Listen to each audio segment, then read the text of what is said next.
Laisse-moi te présenter quelqu'un. Ça, c'est Rémi.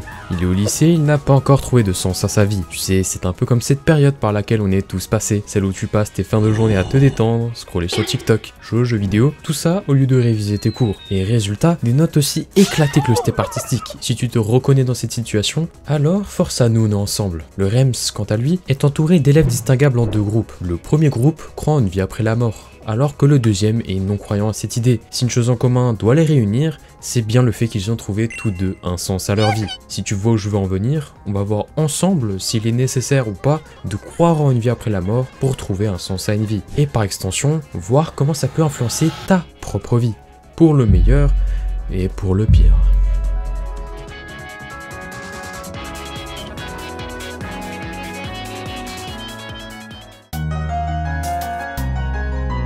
Par les vies après la mort, c'est sans passer par la religion, que ce soit par la simple idée de réincarnation vue dans le bouddhisme, du jugement dernier, du paradis, de l'enfer dans l'islam, le judaïsme ou le christianisme, tous convergeant dans le sens de cette perception. La mort fait partie du continuum de la vie, nos actions ici-bas, dans notre belle planète Terre qui doit subir ce genre de merde, auront des conséquences dans l'au-delà. D'après beaucoup de croyants, la conscience d'une telle promesse donne du sens à leur vie. On pourrait citer le christianisme, où la Bible parle de la résurrection de la vie éternelle, comme une ultime récompense à ceux qui suivent les enseignements de Dieu, avec ce magnifique exemple aussi croustillant que des NES. Dans mon métier, je mange des NES.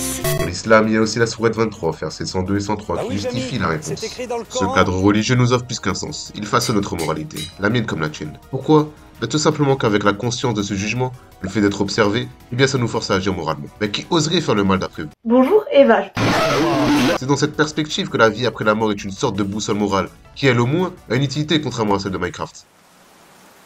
Cependant, je vous ai un peu menti, car c'est vachement plus complexe en fait. Les religions apportent non seulement cet aspect moral, mais aussi l'aspect du sens de la vie. Ce sont deux choses très distinctes, deux besoins très différents que les religions abordent. L'un est le besoin de savoir comment bien vivre, tandis que l'autre est le besoin de comprendre pourquoi nous vivons. C'est pourquoi on pourrait mélanger les deux pour un peu simplifier, mais ça ne fonctionne pas comme ça. Si on pouvait simplifier, ça se ferait comme ça. La vie après la mort découle de la religion, qui découle sur ces deux aspects, moral et sens de la vie, qu'on retrouve d'ailleurs dans le sujet initial. L'aspect sens de la vie, c'est quoi concrètement alors? Ça peut paraître compliqué, mais reste avec moi, on reprend. En fait, si, l'aspect moral fournit un ensemble de règles, de principes qui orientent les comportements. Dans le contexte religieux, la moralité est souvent guidée par des enseignements divins et spirituels. L'idée que bien vivre, c'est-à-dire être juste et compatissant, etc., a une importance particulière car nos actions d'insolents ont une conséquence dans l'au-delà, comme dit précédemment. C'est donc cette boussole qui nous aide à naviguer les choix et les dilemmes du quotidien. En revanche, l'aspect sens de la vie se situe davantage dans la compréhension de notre place dans l'univers et du but ultime de notre existence. Pour les religions, ce questionnement va souvent au-delà de la simple morale. Ça peut être à la recherche de la paix éternelle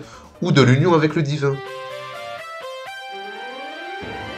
S'il y a bien une chose qui différencie de malade les deux premiers groupes initiaux, c'est bien les croyances. Qu'en est-il de ceux qui ne sont pas croyants à cette idée de vie après la mort? Parce que oui, ceux qui n'ont pas de conviction religieuse sont forcément non croyants à cette idée. Parce que la vie après la mort ne veut pas forcément dire que notre conscience sera conservée. Ça peut aussi dire qu'un quelconque aspect de notre être va continuer à vivre. C'est un peu comme vivre en oubliant totalement ses expériences. Mais ça, les non-croyants n'y adhèrent pas, ou du moins, ils n'y pensent pas plus que ça. En effet, ils sont convaincus qu'on n'a pas besoin de cette opinion de vie après la mort pour trouver son Vinland, autrement dit son sens à la vie, à part ceux qui sont pas bien dans leur tête.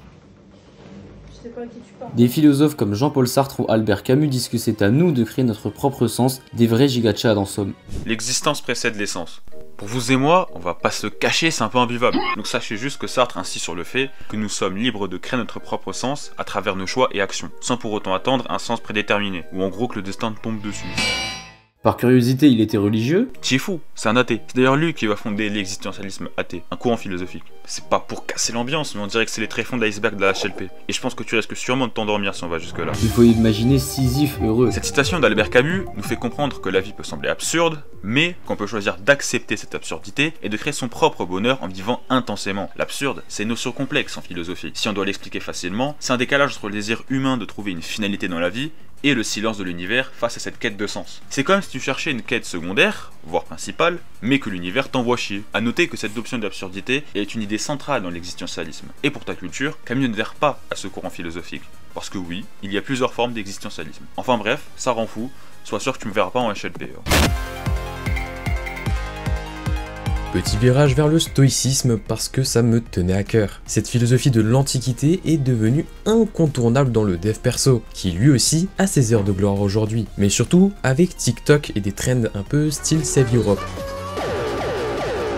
mais aussi car c'est souvent associé au Moai, les fameuses pierres, Sigma, tout ça, enfin goofy quoi. Un peu d'histoire, ça a été fondé par Zénon de Clytion, vers la fin du 4e siècle avant notre ère à Athènes. Et pour des raisons évidentes, je vais éviter de développer le sujet d'Athènes, le programme d'histoire de seconde me faisant encore faire des cauchemars. Le stoïcisme enseigne que la clé du bonheur et de la paix intérieure ne repose pas sur ce qui se passe après la mort, mais sur la façon dont on vit ici et maintenant. C'est un peu comme si on supprimait le passé et le futur pour n'avoir que le présent. Pour les stoïciens, l'important est surtout d'agir là où on peut agir. Imaginons tu te chopes un X-Max au contrôle de spé physique. Tu vas surtout pas jeter la faute sur le prof, parce que dans le stoïcisme, c'est tout le contraire. C'est rejeter un peu la faute sur soi-même en positivant la chose comme si tu te motivais toi-même en mode je travaillerai plus dur la prochaine fois. En outre, cette philosophie nous montre qu'on peut vivre une vie remplie de sens et de moralité en restant présent et en cultivant la paix intérieure. Comme le dit Marc Aurèle, un des fondateurs clés de cette philosophie, la vie n'est pas bonne ou mauvaise, elle est seulement ce que nous en faisons. Si on devait résumer ce que nous avions vu jusqu'à maintenant, le premier groupe d'élèves croyant en une vie après la mort et qui ont trouvé un sens à leur vie sont entre guillemets alimentés par de la religion, qui sert de guide, offrant des règles de savoir-vivre, mais aussi de questionnements plus profonds. Quant au second groupe, non croyant à cette idée mais qui ont trouvé un sens à leur vie, on parle surtout d'une philosophie simple comme profonde qui permet dans quelque sorte de se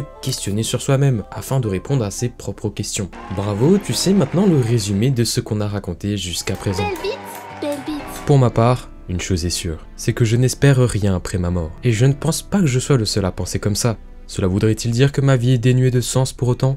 Bien au contraire. En tant que mioche, j'avais déjà trouvé ma vocation, les jeux vidéo, étant pris de passion grâce à mon père qui m'a montré cet univers fabuleux. Et je voulais en créer un, mais avec le temps, j'avais plus vraiment le même objectif pour je ne sais quelle raison. Enfin, les hauts et les bas de la vie. Mais c'est pas pour autant que j'ai baissé les bras, même si j'ai longtemps divagué de ce projet à cause de trop passion. Doit-on alors parler de sens ? Eh bien, je ne pense pas. C'est pourquoi, pour moi, la religion ne permet pas forcément de trouver un sens à une vie. Elle devrait seulement servir de guide, mais qui n'est pas obligatoire. Bien que dans de rares cas, des personnes y voient un chemin, une ligne directrice, j'entends par là un avenir professionnel. Des imams, des théologiens ou encore des prêtres, en espérant qu'ils finiront pas comme dans Opération Pédopriès. Tout ça, c'est des professions religieuses, et c'est suffisant pour pouvoir donner un sens à une vie. Mais toi, est-ce que tu te verrais faire ça? Laisse-moi deviner, je ne pense pas. La véritable réponse est que chacun est différent. Bien que la religion et la philosophie partent de prémices différentes, ils cherchent en fin de compte la même chose, un sens à une vie et cette boussole morale. Même si majoritairement, le sens de notre vie se fait par nos premiers rêves d'enfant, pas vrai? Dans notre réalité, il y a tellement de choses à faire qu'on ne peut tout faire. Fatalement, qu'elle existe après la mort ou non, chacun est libre de croire en ce qu'il pense. Mais le résultat est là,